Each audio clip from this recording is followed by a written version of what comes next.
graças a Deus por mais um estudo bíblico.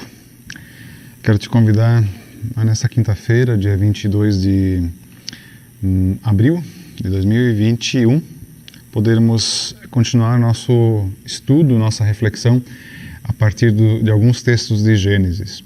Hoje o nosso texto é um texto que é a continuação da vez passada, de 2 semanas atrás, onde a gente tem então o relato das consequências da queda. O último estudo bíblico que nós fizemos, dia 8 de abril, nós tivemos como base o texto de Gênesis 3, 1 a 7, e hoje teremos como base Gênesis 3, 7 a 19. E eu quero te convidar a ler esse texto e compartilhar junto comigo, eventualmente, alguma pergunta também nos comentários no YouTube. A gente pode com isso enriquecer também o estudo, se assim você desejar. Então, eu vou fazer a leitura, quero ser o mais breve possível também nesse estudo, para que a gente possa fazer um tempo produtivo de reflexão. Nesse momento vai estar gravado já, porque nesta quinta-feira não poderei estar fazendo ao vivo o estudo. Vamos lá, a leitura, Gênesis 3, 7 a 19. Naquele momento, os olhos deles se abriram. Perceberam que estavam nus. Por isso coseram folhas de figueira umas às outras para se cobrirem. Quando soprava a brisa ao entardecer, o homem e a sua mulher ouviram o Senhor caminhando pelo jardim e se esconderam dele entre as árvores.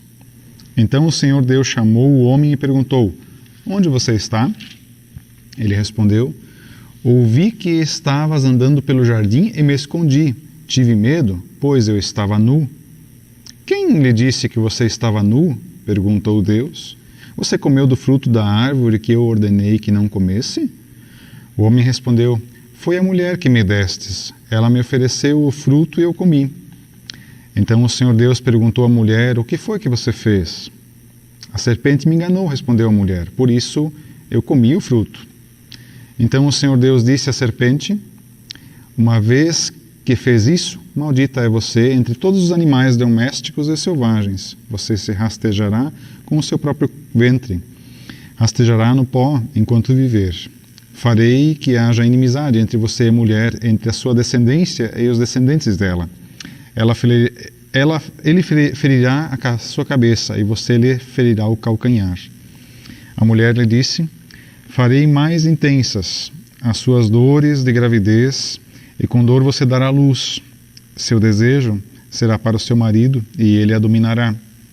Ao homem disse: "Em vez de você dar ouvidos à sua mulher, uma vez que você deu ouvidos à sua mulher e comeu do fruto que ordenei que não comesse, maldita é a terra por sua causa. Por toda a vida terá muito trabalho para tirar da terra seu sustento. Ela produzirá espinhos e ervas daninhas, mas você comerá dos seus frutos e grãos. Com o suor do seu rosto, você obterá alimento, até que volte ao pó do qual foi formado, pois você foi feito do pó e ao pó voltará." Conhecemos o texto, um texto que nos é bastante conhecido em todos os aspectos praticamente. É o texto da queda, onde nós conhecemos as consequências também da queda. Estudar esse texto não é algo fácil e simples para a nossa época. Não sei quem está acompanhando o estudo agora, por ser online, a gente sempre fica na dúvida, né? Quem está acompanhando, de repente pode ter alguém aí que não está habituado ao nosso contexto de estudo bíblico aqui da Melk. O que eu quero me propor hoje, eu não vou exaurir esse texto e nem chegar ao fim de todos os comentários a respeito dele. Eu vou me propor a falar sobre 3 coisas específicas sobre esse texto, das quais eu tenho estudado e lido. Muitas delas são grandes conflitos para os nossos dias, são de grande dificuldade a manifestação pública de algumas opiniões a respeito de textos bíblicos como esse, mas eu gostaria de fazer biblicamente um comentário a respeito de Gênesis 3, a partir do versículo 7 até o 19, e poder olhar para nós como cristãos em primeiro momento. E talvez nós nos conscientizarmos da problemática de Gênesis 3, ainda presente nos nossos dias, ainda fazendo parte da nossa história, da nossa vida, mesmo que nós já conheçamos o Salvador que veio nos salvar do pecado de Gênesis 3, mesmo sabendo que existe perdão para o pecador, mesmo sabendo que existe uma nova vida para quem se entrega a Cristo Jesus. Então, dito isso, eu ainda quero orar brevemente e pedir que Deus abençoe este estudo, e depois vamos então ter os nossos minutos, em torno de 30 minutos de reflexão sobre esse texto. Obrigado, Pai amado, Cristo Jesus, Santo Deus, por essa palavra que nos faz lembrar de onde viemos e também para onde vamos. Nos faz lembrar que Tu estás sobre nós, também sobre aquilo que nos é causado devido ao nosso pecado. Abençoe nosso refletir, que da minha boca, também do meu pensar, possam sair de Tua vontade e Teu querer. E cada um possa compreender também e ajudar o seu coração a ser nutrido e absorvido dentro da palavra, naquilo que é necessário, naquilo que é preciso. Por isso nós oramos, Senhor Jesus. Amém. Queridos, primeira coisa que às vezes soa um pouco estranha, eu não sei qual é a versão de Bíblia que você tem usado ou está em uso nesse momento. Algumas traduções de Bíblia trazem nos textos títulos, onde foram acrescentados para uma subdivisão do texto ou indicar um texto bem específico a respeito de algum assunto.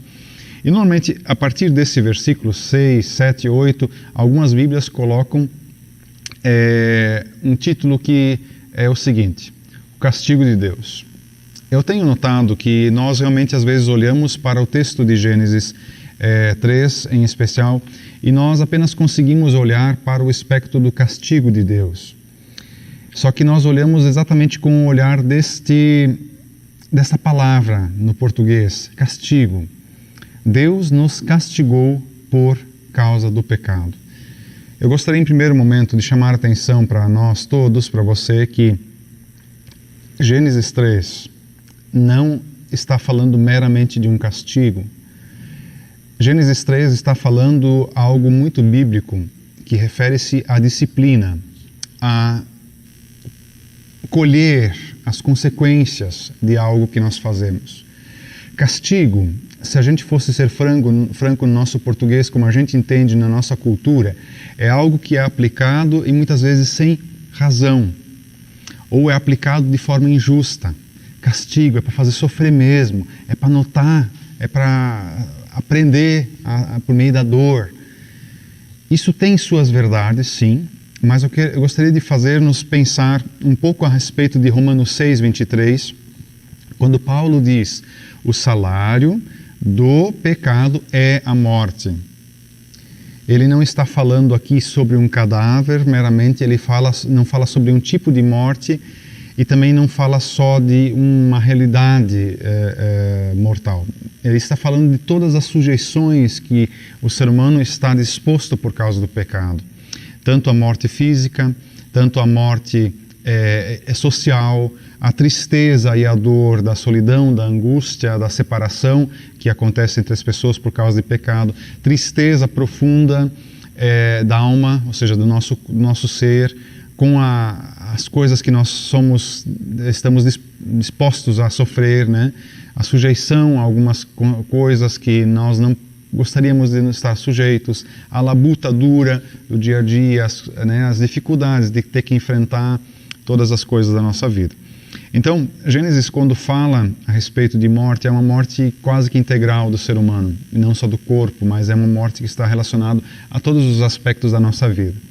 E eu quero realmente te convidar a nós pensarmos agora na questão do abrir os olhos, aqui no texto. O versículo 7 que nós lemos, quando o homem e a mulher comem daquilo que lhes era proibido, ou seja, aquilo que era dito, não comam, ou seja, aqui existe um limite para vocês, não façam isso, porque vocês fazendo isso, vocês vão descobrir algo que não vai fazer bem à existência de vocês, ao viver de vocês. Eles comem, então abrem-se os olhos, ou seja, agora eles passam a perceber quem eles são de fato. Não que eles não percebessem, mas Deus havia colocado uma venda espiritual para que eles não tivessem acesso àquilo que lhes era maléfico, aquilo que lhes proporcionaria a dor, a experiência. Ou seja, Deus na sua criação, Ele cria tudo, todas as coisas. Está disponível ao ser humano também aquilo que é ruim para ele. Mas Deus, em primeiro momento, o protegeu disso. Mas ficou a cargo do ser humano se desproteger disso se o quisesse. Deus não impediu que as pessoas, que o ser humano na sua origem, descobrisse aquilo ali. Ele havia colocado aí uma questão de poder, dominar sobre aquela realidade do desconhecido. Você pode dominar isso. Interessante que aqui a gente poderia falar muitas coisas. Eu estou sozinho, não tenho alguém me perguntando agora, nesse momento aqui, alguma coisa a respeito das dúvidas ou da sua própria interpretação a respeito desse texto, como você se sente ao ouvir isso. Mas é interessante que nós aqui realmente somos sujeitos às escolhas. E normalmente as nossas escolhas estão baseadas em prazeres temporais. E essas escolhas, elas depois se mostram maléficas, destrutivas. Com isso nós conhecemos coisas que nós estávamos ainda ignorantes, ainda não tínhamos conhecimento disso. E aquilo nos desperta atenção, curiosidade. A gente inclusive vai ir mais além do que a gente naturalmente talvez estaria indo. Porque quando desperta curiosidade, isso acontece, por exemplo, com relação a dinheiro, isso acontece com relação a prazeres, né? Enquanto você não conhece, por exemplo, o sabor do chocolate, ele não vai fazer nenhum efeito na tua história, para quem é viciado em chocolate ou gosta muito de chocolate, né? Enquanto você não conhece, né? Não há problema nenhum. Enquanto você não conhece a realidade também da vida adulta, por exemplo, de ter que prestar contas das suas coisas, ter que organizar um mês inteiro, planejar a administração do seu tempo, dos seus recursos financeiros, do seu dia a dia, da sua agenda. Enquanto você não tem esse conhecimento ou não está envolvido nisso, você é necio a isso, né? Uma criança, por exemplo, não tem noção do que é a vida adulta ainda. Então, ou seja, onde é que eu quero levar vocês agora a pensarmos junto? Que nós vivemos dentro de um pacote, muitas vezes protegido. Quando nós rompemos esse pacote, nos colocamos a experimentar novas coisas, nós passamos a enfrentar situações que vêm com isso. E eu diria que é assim que aconteceu com relação à raça humana, ao homem e à mulher, onde quando a palavra de Deus estava protegendo eles, e eles rasgam o pacote, ou o pacote é rasgado de alguma maneira aqui, eles podem enxergar para fora desse ambiente onde eles estão, eles se dão conta de quão frustrante é a vida, de quão limitadora é a sua existência, de quantas dificuldades eles vão experimentar. E vivem de forma inquieta. Isso nós notamos por quê? Porque ao cair da tarde, ou seja, aquele momento final do dia, agora vamos dar uma descansadinha, vamos sentar a tomar um chimarrão, como diria um gaúcho, vamos tomar um cafezinho, de repente eles se sentem na angústia e percebem algo errado nós estamos experimentando agora, não está certa essa sensação. Deus está chegando como sempre no jardim, ou passando pelo jardim como sempre. Agora eles têm medo, uma sensação nova. Agora eles têm vergonha, sensação nova. O texto diz que eles perceberam que estavam nus, ou seja, abriram seus olhos para a sua condição física. Isso aqui não é nudez externa, tá, gente? Apenas. Isso aqui também se refere à nudez interior, quando eles percebem que eles têm vergonha de quem eles são, da sua realidade. Tá? A nudez aqui ela tem essa conotação onde eles têm noção da realidade de quem eles são. E eles precisam esconder isso para que os outros não enxerguem isso. Tá? Isso está relacionado à questão cultural hebraica aqui. Tá?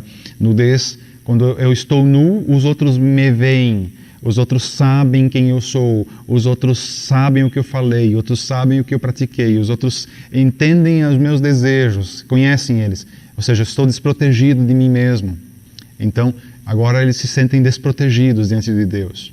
Não é só nudez física. A gente às vezes a nossa tendência é só olhar para a questão física aqui, né, visual da nudez masculina e feminina. Não. Essa nudez aqui é nudez espiritual, emocional, racional. Aquilo que está mais profundo dentro de nós. Isso a Bíblia sempre deixou claro. Que nós não temos mais agora como nos esconder de quem nós somos. E até aquele momento não precisava nenhum tipo de esconderijo. Então a gente acaba se escondendo por anos. Isso a gente vê manifestado nos nossos pecados, nas coisas mais corriqueiras. Às vezes durante anos nós não confessamos um pecado. Durante anos nós mentimos para nós mesmos dizendo, não fiz isso, eu não falei isso, eu não pensei isso, não, esse não sou eu. A gente foge. E esse que agora é onde entra a questão prática do nosso texto, quando Deus pergunta, né, onde estás? Aí o homem não responde de forma agora já lógica, coerente com a situação, e diz, estou aqui, agora estou nu, fiz bobagem. Ele não vai confessando a sua realidade diante de Deus. Ele começa com as desculpas, ele começa a inventar uma autoimagem para se proteger de quem ele é. Ou seja, ele tenta tirar o mal e não consegue mais. Ele tenta afastar-se do mal e não consegue mais. E aí ele vai dizer, né, eu ouvi que estavas andando pelo jardim e me escondi. Tive medo, pois estava nu. E Deus pergunta, como? Mas tu não sabia que tu estava nu? E aí abre-se agora então o diálogo para as consequências. Ou seja, agora a disciplina de Deus para o ser humano. Aqui não é castigo, aqui é disciplina. O homem pecador, homem e mulher, generalizado agora aqui, o homem, o ser humano pecador, sem disciplina, ele se auto-engana. Ele não percebe quem ele é, ele não percebe que tem que voltar-se para a face de Deus e revelar-se a Deus. O homem sem o conhecimento de si mesmo, ele não vê a necessidade de confessar. E naturalmente, o homem vai sempre fugir. Então Deus tem que se aproximar. No Jardim do Éden, Deus se aproxima do homem e pergunta onde estás.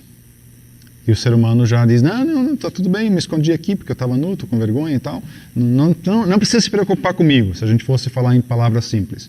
Deus se aproxima. O ser humano não iria se aproximar, ele fugiria.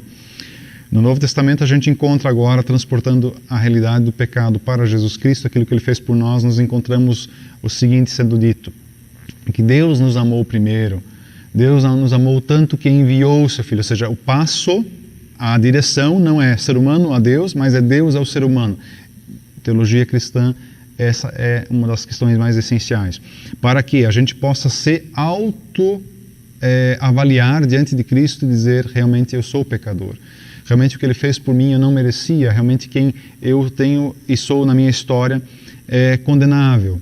Então, eu não preciso me esconder, mas eu posso me aproximar, já que Ele se aproximou. É o que talvez agora vai acontecer com Gênesis. Aqui a questão, o ser humano ao invés de se excluir, fugir da presença de Deus, agora ele é convidado, venha à minha presença novamente.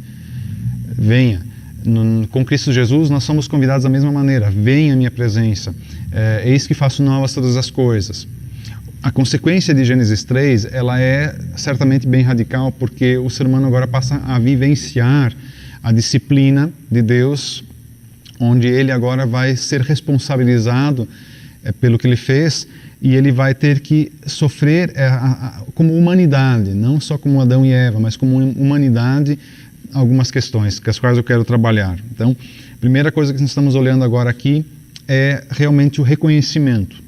Essa é a primeira coisa desse estudo bíblico de hoje. O reconhecimento. Ele se dá, nós nos reconhecemos, sim, ninguém vai dizer nesse mundo que é perfeito, que não tem erro, que não cometeu alguma atrocidade, que não foi influenciado por alguma coisa, que não teve na sua história ou não tem na sua história grandes dificuldades ou situações nas quais ele se envergonha. Mas, naturalmente, nós não vamos em direção a quem possa nos ajudar nisso. Nós fugimos de quem pode nos ajudar e também fugimos da disciplina, porque aqui parece-me, isso agora eu estou dizendo da minha compreensão pessoal bíblica aqui, parece-me que o ser humano estava consciente do que estava acontecendo, de que ele ia ser disciplinado. Não por Deus, mas por aquilo que Deus já tinha anunciado. Morte. Comeu, não morri. Mas eu estou me sentindo estranho. Algo aconteceu. Eva, por que tu é tão difícil de lidar com na tua essência? Adão, por que tu é tão rude? Enfim, eles começaram a perceber, alguma coisa aconteceu. Nós não conseguimos mais nos dominar. E essa questão é que nós devemos agora pensar. E Deus, ele coloca, biblicamente, a gente então tem um relato onde acontecem agora essas questões disciplinares aqui. Eu estou evitando usar a palavra punição, tá? Porque ela, para nós, no português, ela não faz muito sentido atualmente no nosso contexto histórico. Essa disciplina de Deus para com o ser humano, eu preciso que ela, de alguma maneira, seja interiorizada na minha vida e eu assimile isso como sendo algo bom. É isso que eu realmente preciso entender desse texto. Porque, assim, não tem como nós olharmos para esse texto sem vermos aqui a proteção de Deus. As consequências do pecado na nossa vida, elas nos dão proteção. Se nós fizéssemos algo que é errado, contra a palavra de Deus, e não tivéssemos alguma dor em relação a isso, nós insistiríamos e continuaríamos insistindo nisso sem percebermos. Nós realmente nos mataríamos. Nós mataríamos os outros sem nenhuma dó, sem nenhuma consciência. Então, a consequência aqui, a disciplina do pecado que Deus coloca sobre o ser humano, ela tem o caráter aqui realmente de orientação, de dizer, você está sendo protegido. E não só protegido, mas você está sendo encaminhado para encontrar a salvação de novo no próprio Deus. Principalmente como humanidade, Deus tem o seu plano de salvação e o ser humano é encaminhado a encontrar a salvação. Vamos lá então para o segundo aspecto desse estudo de hoje à noite, que é a consequência em relação à mulher. Nós temos aqui três consequências: a mulher, a serpente e ao homem.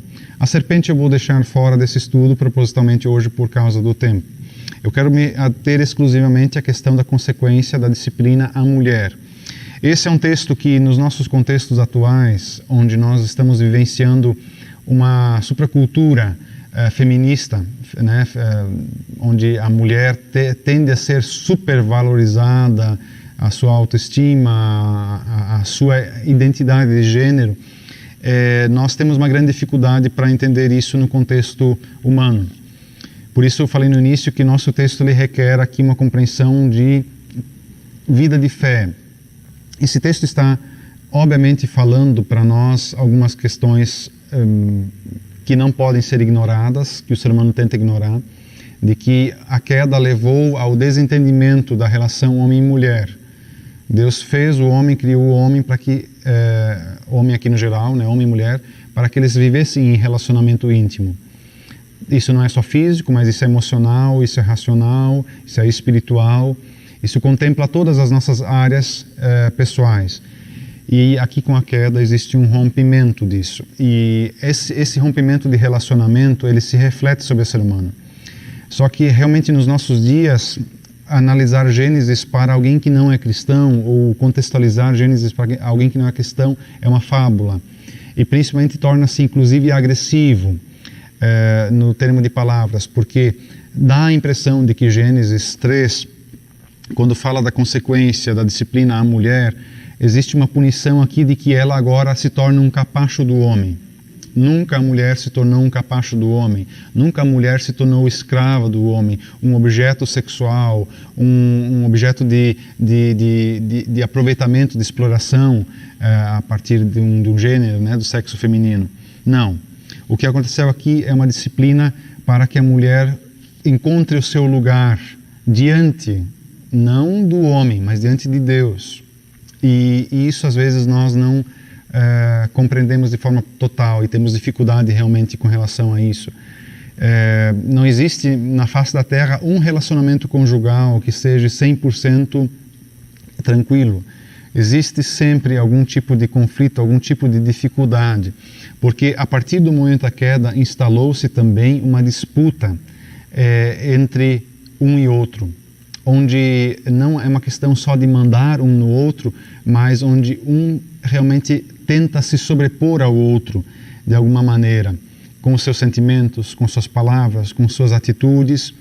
E isso aqui varia tanto, a forma como isso é praticado e vivido no ser humano é tão complexo que nem mesmo os psiquiatras, psicólogos, sociólogos, enfim, qualquer um que estuda o ser humano, a mente humana, a vida humana, não consegue chegar a uma conclusão fechada. Se tornou algo tão complexo, algo tão difícil, que realmente nós temos grande dificuldade. O que nos ajuda, quando eu falo aqui em relação à dificuldade, é a questão de vida de fé. Os textos bíblicos do Novo Testamento, em especial, colocam uma organização da vida matrimonial. Paulo, em especial, classifica ou coloca dentro de uma realidade aqui ordenada, a partir de Gênesis, a partir da vontade de Deus, como é a convívio de homem e mulher cristão, um casal cristão. Por quê? Não posso aplicar o contexto de vida de fé daquilo que a Bíblia propõe para dentro de um relacionamento que não tem base bíblica, que não tem base de fé. O ser humano que ainda não se entregou a Cristo Jesus, ele não consegue compreender a submissão que a Bíblia propõe, ele não consegue compreender e entender esse caminhar juntos, de terem em vista na vida algo em comum, um mesmo objetivo, um só Deus, uma só direção para a sua vida, de procurarem essa congruência, essa percepção de viverem juntos para o Senhor. Então vai sempre haver uma disputa. Mesmo que seja um relacionamento harmônico de uma pessoa ou de um casal não cristão, falta o aspecto da compreensão de que para onde eles estão indo, por que eles estão unidos. Então nós temos muitas coisas para conversar aqui, realmente para destacar.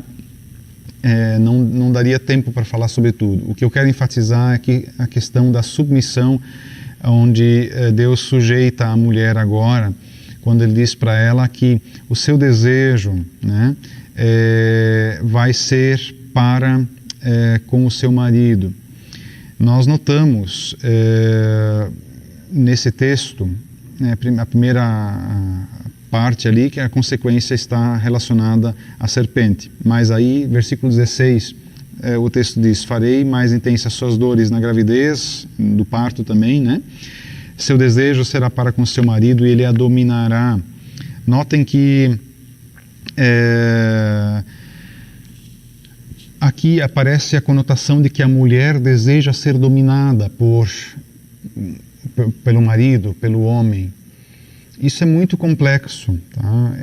E realmente aqui existe uma fragilidade, tanto emocional como também física, onde existe um desejo de cuidado da mulher. E isso vem também realmente como sendo algo benéfico de Deus. Isso aqui não é maldito meramente. Maldito é a serpente. A mulher, ela tem algo que também a protege, ou seja, que bom poder olhar para mim e não, eu preciso de alguém que me cuide, eu preciso de alguém que esteja comigo, eu preciso de alguém que me ampare. Isso aqui é benéfico, é bom. O ser humano não foi criado para estar só que com a queda a tendência é que as pessoas elas se tornem individuais, cada um caminhe para o seu lado, fique sozinha, ou que não se sujeite à liderança de ninguém. Aqui não estou falando só de mulher, mas de homem, mulher, de todas as pessoas. O ser humano se tornou inapto à obediência à liderança, inclusive e em especial, em primeiro lugar, de Deus. E aqui essa disciplina de Deus para a mulher é: sujeite-se ao seu marido. Ela é algo que é espiritual. É uma questão realmente de reconhecimento também de Deus. E aqui, como eu falei, a mulher não se tornou um capacho do ser humano, do homem, né? Não se tornou uma escrava com seu corpo, não se tornou escrava de desejos dos homens diante de Deus, embora o ser humano tenha feito isso em muitas épocas, em muitos momentos, mas ela se tornou alguém que diz: eu dependo de ti também. Sozinho eu não consigo, sozinho eu não quero. Embora que, biblicamente no Novo Testamento, a gente encontre também, em especial a partir de Paulo, o seguinte relato: que melhor é ficar só. Melhor é ficar só por quê? Porque não tem essa necessidade da prestação de contas, de levar uma vida em comum com alguém, do peso que isso é. Ter um casamento é algo muito pesado, é algo muito difícil. Querer estar, ou seja, levar o seu desejo, ter o mesmo ambiente de convívio, as mesmas situações, formar uma família, pagar as contas em conjunto, planejar a vida em conjunto, isso é pesado, isso não é fácil, isso não é algo que nós fazemos assim no pensamento, isso é algo que exige muito esforço e sacrifício pessoal. Então, esse relacionamento agora de desejar estar num relacionamento com um homem, ele é algo que exige sacrifício, é algo que exige muito preparo, inclusive emocional, e que só é possível, de fato, de verdade, sendo franco, quando nós nos sujeitamos a Cristo Jesus. Por isso, no Novo Testamento, inclusive, as mulheres são orientadas a se sujeitarem a seus maridos e seus esposos que não são cristãos, para que esses sejam conquistados à fé. Gente, isso é muito, muito, muito pesado, né? Você imagina a situação, uma mulher que é cristã e tem um marido não cristão, e o marido se opõe veemente à fé dessa mulher, e ela vai ter que se sujeitar, ela vai ter que andar na linha, digamos assim, com esse homem. É terrível, porque ela torna-se uma mártir de Cristo na mão desse homem, mas ela o faz para ganhá-lo a Cristo. Num relacionamento entre um casal cristão, onde o homem e a mulher são cristãos, têm a mesma linha, conhecem, entendem que a vida deles é para o Senhor, vivem para o Senhor, não é fácil também, porque em alguns momentos há desvios de conduta, tanto do homem como da mulher, e aí você tem uma dificuldade de convívio, de viver junto. Aqui muitas coisas realmente precisam ser faladas, mas a questão da intimidade, homem e mulher aqui, Deus fez questão de preservá-la com a queda, mas aqui aparecem os apontamentos, será muito difícil. E a tendência é que realmente a mulher seja alguém que não queira se sujeitar à liderança do homem. E a Bíblia coloca a liderança masculina como algo importante, necessário. Existem inclusive estudos bem concretos a respeito disso, principalmente nos Estados Unidos, na década de 70, 80 e 90, início dos anos 90, esses estudos foram realizados, onde o fato de que os homens se aniquilaram, eles se tornaram, eu vou usar uma palavra chula aqui, uns bananas, onde a mulher teve que tomar a liderança da casa, da criação dos filhos, inclusive até de toda a administração doméstica. O homem foi viver o seu mundo, seus desejos, a sua vontade, só o seu trabalho, só as suas realizações pessoais, esqueceu a família, esqueceu a mulher. A mulher tornou-se a mandatária da educação dos filhos. De repente nós temos uma sociedade doente em todos os aspectos, porque ela se tornou matriarcal. A educação dos filhos, ela se tornou algo evidente de que o ser humano não consegue mais se entender, e problemas emocionais, psicológicos surgem principalmente a partir dos meninos. E existem alguns psicólogos cristãos em especial que identificam, por exemplo, o surgimento excessivo da sexualidade pervertida e também da homossexualidade relacionados ao fato de terem mães dominantes, mães que fazem tudo, ou seja, a ausência do pai. Veja o estado que chega o ser humano, né? Eu estou colocando isso apenas como menção. Obviamente aqui caberia muita reflexão, mas isso é fato mesmo, tá? O homem ausente, o homem distante do mundo familiar, do mundo da esposa e dos filhos, é um desastre. E a mulher naturalmente tem uma força própria muito grande de realmente conseguir viver e criar filhos, se sustentar sozinha, né? E ali a gente percebe quanto realmente pode ser destrutivo emocionalmente, psicologicamente, socialmente, uma sociedade dominada exclusivamente pelas mulheres. Porque perde-se muitos aspectos masculinos, essenciais para o ser humano, do homem. Mas isso é culpa de quem? Do próprio homem. Tá? E de uma sociedade que acabou embutindo na cabeça de que mulher não precisa de homem. E de que homem não precisa de mulher, a não ser para suas relações sexuais e para algumas questões. Então, tornou-se complicado. Mas, como eu disse, voltando aqui a pensarmos de maneira cristã. Eu, como cristão, eu sou orientado, né? Você, como cristão, é orientado. As mulheres sejam sujeitas aos seus maridos, mas essa sujeição aqui é caminhar junto. Talvez o exemplo mais prático e mais bobo que dá para usar nessa questão para exemplificar isso aqui, para não me delongar mais muito agora, é observar, por exemplo, um casal viajando com o seu carro. O marido está ao volante, a mulher está sentada ao seu lado. Quem está dirigindo o carro é o marido. Mas a decisão da viagem, para onde vão, se vão fazer alguma coisa no caminho, se vão levar junto alimentos ou não, se vão dar uma pausa no meio da estrada para aparecer alguma coisa, não é uma decisão única e exclusiva do homem. A velocidade que o carro está andando, a forma como o homem deve dirigir, ela é conduzida ou direcionada a partir das leis de trânsito, ou seja, algo superior tanto ao homem como à mulher.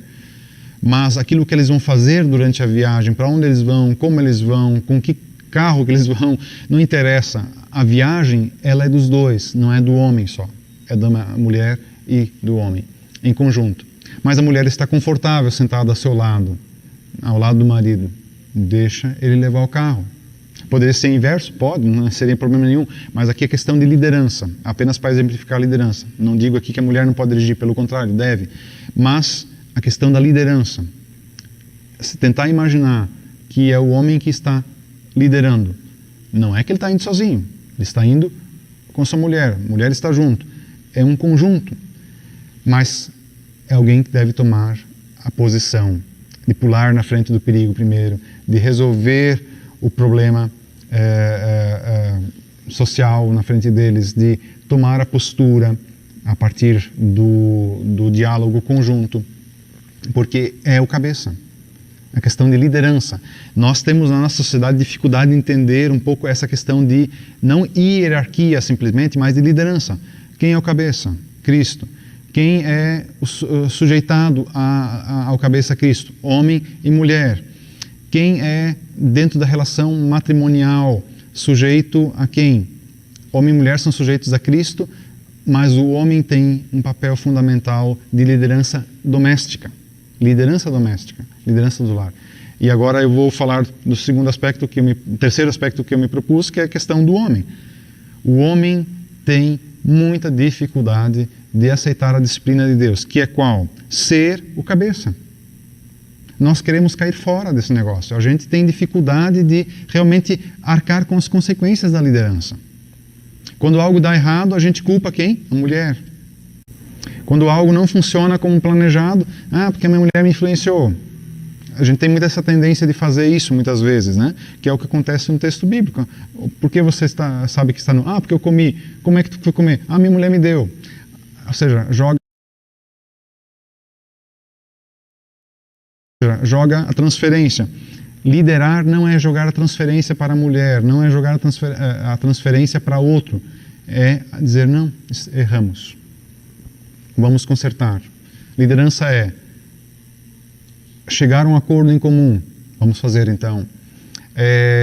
Liderança ou ser cabeça da mulher numa relação matrimonial aqui é eu me coloco a ouvir a vontade, a opinião, os desejos da minha esposa.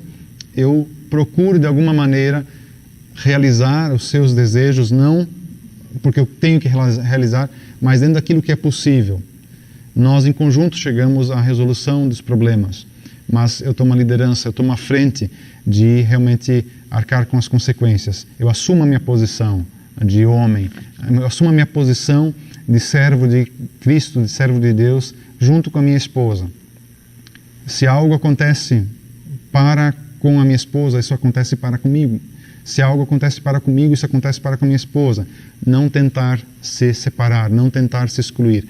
Mas o que acontece na nossa sociedade, isso se vê em termos práticos, homem e mulher têm suas finanças separadas, homem e mulher têm seus amigos separados, homem e mulher definem o que é que vão fazer, sozinhos, o que vão, cada um resolve o que faz. Enfim, é um tanto complexo. O que tem que estar claro, biblicamente para nós, é a questão de liderança dentro de uma relação. Da relação com Deus, o líder é Cristo. Na relação conjugal, a liderança coube ao homem. Isso não é fácil de ser aceito. Mas eu vou dizer que não é nem questão de ser aceito, vivido. O homem perdeu, com a queda, com o pecado, ele perde esse potencial de liderança. Liderança que não é mandar, é fazer junto, é estar junto, é realizar aquilo que é o melhor para o contexto familiar, conjugal. Isso é complicado. E aí o homem também, naturalmente, foi condenado em dores como a mulher, principalmente a questão da dor de parto aqui, mas isso aqui se refere a mais questões, porque temos que lembrar que os primeiros que sofrem as dores emocionais com a criação dos filhos, a primeira que sofre é a mulher. Ela sempre é muito mais afetada emocionalmente, psicologicamente, com aquilo que acontece com os filhos, né, com as dores dos próprios filhos. Então, aqui é a gestação, o dar à luz, o criar os filhos. Todas as dores envolvidas na questão da criação dos filhos agora, ela parece que potencializa sobre a mulher. E isso é bem visível ainda hoje. A mulher realmente tem muito mais dor ao criar filhos do que o homem. O homem geralmente tem uma facilidade maior de lidar com relação a isso. Mas, em consequência, os que mais sofrem, e isso em especial se vê manifestado nos nossos dias, a consequência do trabalho, do sustento, o homem sofre muito mais. Ele tem realmente dores e lutas emocionais muito grandes em relação à disputa, né, conquistar o seu espaço na sociedade, ter o seu sustento, adquirir seus bens, administrar a vida. O homem ele sofre muito com relação a isso, e isso é visível em todos os aspectos. O suor do rosto que Deus descreve aqui sendo, ou seja, com a luta. O trabalho não é mais fácil, ele agora se tornou difícil. E não só difícil, nós também precisamos entender isso à luz da palavra, em especial o Novo Testamento, que de qualquer maneira, aquilo que nós fazermos, nada vai ser fácil. Tudo vai exigir de nós cuidado redobrado, esforço extra. Alguma coisa sempre vai tentar interferir no meio para atrapalhar. Então, sempre vai ter intempéries, sempre vai ter alguma coisa se infiltrando no meio da produção humana, do homem agora em específico, onde ele vai ter que sempre estar preparado para um pouco mais, para um desafio maior do que ele planejou. E sem isso, ele não consegue sobreviver. O trabalho não é disciplina. Às vezes as pessoas entendem que o trabalhar, o viver fazendo alguma coisa, isso é disciplina. Não.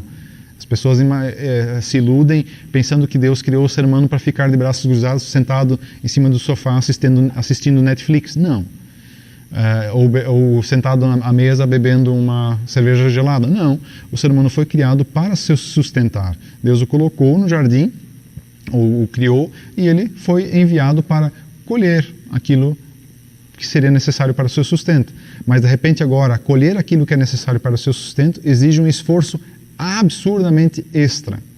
E, inclusive, não tem alimento praticamente o suficiente sem que haja agora o desenvolvimento da própria agricultura, o desenvolvimento de técnicas contra as pragas, contra as intempéries da natureza, o desenvolvimento das técnicas, agora não só agrárias, também de construção, de engenharia, que nos proteja, que nos cuide de eventuais consequências na natureza, nas quais agora nós estamos sujeitos como disciplina, para que a gente lembre, nós viemos de Deus, agora estamos sendo encaminhados de volta para Deus e passamos por um tempo nesse mundo para a reflexão, para o arrependimento, para a transformação do nosso coração, do nosso interior, para a vontade de Deus. Enfim, gente, 40 minutos de diálogo, isso já é bastante para um estudo, mas eu gostaria que vocês olhassem para a questão final, junto no aspecto do homem em especial, agora relacionado com a mulher aqui.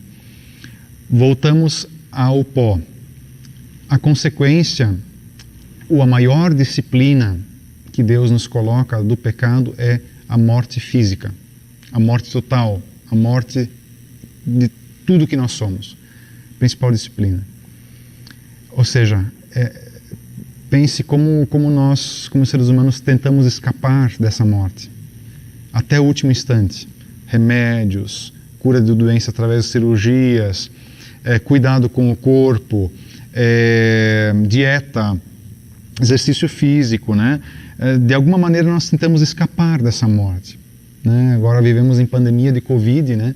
Dessa síndrome respiratória provocada por esse vírus. A gente, de alguma maneira, tenta se proteger e a gente também quer proteger os outros disso. Ou seja, fugir. Não tem como. Por isso, estar preparado para a própria morte. E Deus vai preparar o ser humano para a própria morte, para voltar ao pó, através da sua história, através da sua palavra, da disciplina de estar sujeito a essa morte. E Ele mesmo se sujeita a essa morte em Cristo Jesus. Isso tem que ser lembrado. Volta ao pó como o ser humano precisa voltar, mas do pó volta à vida. Ou seja, Deus disciplina. Deus colocou sobre o ser humano uma situação muito dura, sim, por causa do seu pecado, como consequência. Mas ao ser humano Ele ofereceu a possibilidade de voltar à vida e à vida eterna. Isso é maravilhoso. É um plano de Deus aqui. Gênesis tenta nos levar para isso. Como eu falei, é um estudo que se ateve mais superficialmente, de uma forma um pouco mais não profunda a respeito do texto, mas lembrem desses aspectos. O quanto é importante a disciplina de Deus para a nossa vida, para que a gente não se esqueça de onde nós viemos e para onde nós vamos. Lembre-se da questão do relacionamento homem e mulher, de quanto isso causa dificuldades.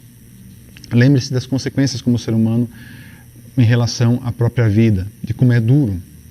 Mas tudo isso não é para o mal do ser humano, isso é para o bem. Nós devemos louvar a Deus porque Ele está conosco, também nessa tragédia. Ele não chegou e disse, acabou com vocês, vou expulsar vocês, não quero mais saber de vocês. Ele não fez isso. Ele se voltou para o ser humano com amor e compaixão. Eu sempre digo, quando faço estudo bíblico sobre Gênesis 3, com essa frase eu encerro, ou com esse dito eu encerro, expulsar o homem do jardim do Éden, levá-lo a sentir as consequências do seu pecado, a discipliná-lo, foi proteção. Foi proteção de Deus. Deus não quis que nós vivêssemos eternamente como pecadores, com dor, com sofrimento, com tristeza, com angústia, com separação, com tudo que é possível de imaginar com relação à morte, né, humana. Deus não quis que a gente vivesse isso eternamente. Então Ele nos tira da eternidade, nos coloca no tempo, dentro desse mundinho, como eu diria assim, coloca-nos dentro do tempo para podermos depois voltar para a eternidade, remidos, sarados, perdoados, limpos, regenerados, um novo corpo, uma nova vida, agora sim, livres da consequência da opção do pecado.